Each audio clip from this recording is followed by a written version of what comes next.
Hey guys, this is Natalie. As you know, I'm not an art major, so this is going to be the best attempt I got at analyzing my piece. The piece I'm going to be analyzing is The Coronation of the Virgin by Orcagna, a follower of Andre de Sion. We're going to be taking a more in-depth understanding of the social context in relation to this art from the Renaissance period, and the art is located at the Philbrook Museum in Tulsa, Oklahoma. So the first approach we're going to analyze is the Virgin Mary and her role in the Renaissance period. We're also going to take a look at the saints and understand the form and visual depiction of the composition with its meaning. We'll also have a look at the altars and altarpieces and their importance. And lastly, we'll take a look at the marketing process of art from the Renaissance period. Alright, the first visual analyzation that we're going to depict is the difference between the medieval and the Renaissance features that are present. So this piece was created in 1375, which indicates that this is during the early Renaissance period, and works during this period and this time were heavily influenced by medieval traditions. So many works during this medieval period would display a wooden triptych, which was popular among the medieval Christian artists. The pointed arch style demonstrates an influence from late Gothic style works. Another feature to note is the golden background, which is supposed to indicate a heavenly realm, and in turn, this doesn't provide a setting. This was popular throughout the medieval period to depict a feeling of otherworldliness, and it was also used to invoke a feeling of mystery about heaven and religion.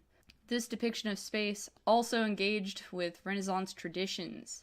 So the Renaissance features can be seen through the depth in the canopy, and at the attempt of foreshortening the steps below Mary and Jesus, but it is not present in the tiles. So these features indicate that there is not a true line or cutoff between the medieval period and the Renaissance period art, but they also indicate an interest among artists to depict the divine in a mysterious way. This mysterious and spacious background shows that divinity cannot really be fully understood. So viewers with any level of knowledge and understanding of art from the Renaissance period will notice reoccurring themes and different patterns used by artists from this period.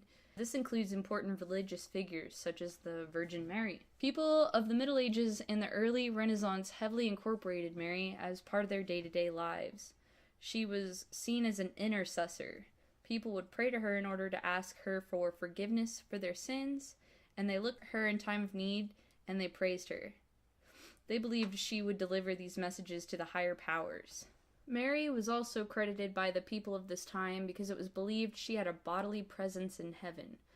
The people felt like they could relate more to Mary due to her connection to humanity, which made Mary more approachable than God. Mary would take prayers and requests to Christ, who would then take them to God the Father, deeming her the role of the intercessor. This understanding came from the theology that the Assumption of Mary involved no mention of burial or death in the Gospels of Mary, which led to a growing cult of the saints in the early church, and in turn produced a rising popularity of interest with relics and in sites of the martyrdom. With rising curiosity, Mary begins to be described as falling asleep or dying, and then her body taken to heaven, and this became well known and traditionally accepted by Christians by the year 600. To honor her, a day of celebration was established on August 15th, where a feast was held by the people to remember her. This celebration soon spread to Gaul by the 7th century and was titled Assumption. This day became as important as Christmas and Easter. The importance of the Virgin Mary in her history is most likely why artists like Orcagna would have chosen to depict this scene and display an iconography that would honor Mary. Our next focus will include a visual depiction of the composition and understanding the importance of the silk and other visual features. So the two most important figures present are the Virgin Mary and Jesus Christ. They're seen draped in the most extravagant of the silk robes, symbolizing that they are the two most important figures present. For our next focus of the piece, we'll have a look at the importance of silk and other visual features. So in our selection, the two most important figures present are the Virgin Mary and Jesus Christ. They're seen draped in the most extravagant of the silk robes, which symbolizes that they are the two most important figures present. They're also surrounded by saints who are also wearing brightly colored silk robes, but these robes are not as detailed compared to the folds of robes which are draping down from Mary and Jesus. Mary's robes is also adorned with geometric patterns, making her silk out to be the most extravagant in the piece.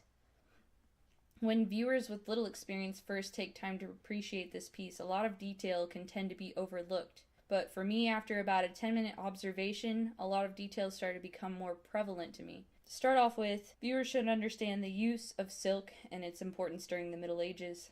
So silk was a very strong focus for artists because it was a way to represent social status and to visually demonstrate the level of importance of the figures present.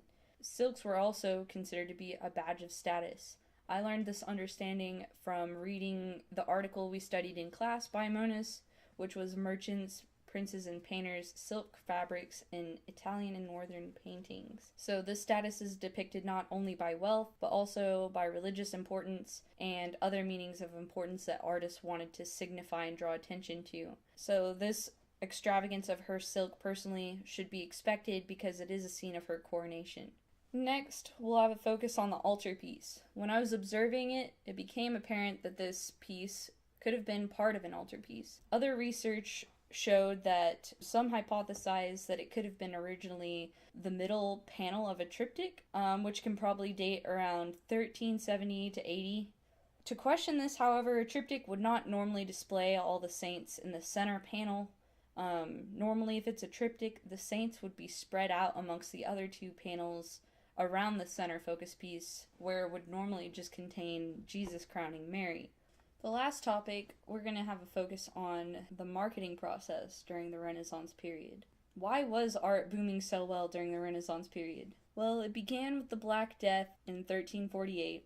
Many people fell victim and died from this illness, so the population count became so low and decreased so dramatically that an entire realignment of the economy took place. This resulted in lower food prices and allowed people to have more money left over to spend as a disposable income. The economy then developed a love and appreciation for luxury items and art. The consumer decision process began to shift towards more of a purchase of these luxurious works of art, and these were justified through marketing tactics from this period, where consumers were made to believe that these objects were chosen for comfort and dignity, and the beauty of these objects would enhance their lifestyles. Consumers were also put under the impression that these items were of the same importance and expression as their actual house and its furnishings, and that this art would create a lifestyle for them of living in private splendor. Consumers also valued works of art formed from their traditions, aesthetic preferences, and devotional practices. Renaissance Italy represented something new in art, and the level of demand from consumers reflected this. The population demanded a substantial amount of art, along with a great variety. Due to this level of demand for art during the period, artists also faced competition and were inspired to create more and make their work just as impressive as possible. So this period was a marketing hotspot for artists trying to make a living. So based on my research, my resolution made that I found was that it can be said most of these trends and statements from Renaissance art were probably based on consumer demand or whoever was commissioning the art. They could be based on the requirements of what art should display to represent the organization it would be placed in, or it could have been influenced by the features that were required to be displayed in the art by the church. During this period, people still had to make a living, and to link this back to our piece, this work was also created by a follower of Andrea Sion. So, as him being a follower, Orcagna probably believed that this style or setting was popular amongst the population at the time, and he was recreating this work to meet some type of consumer demands.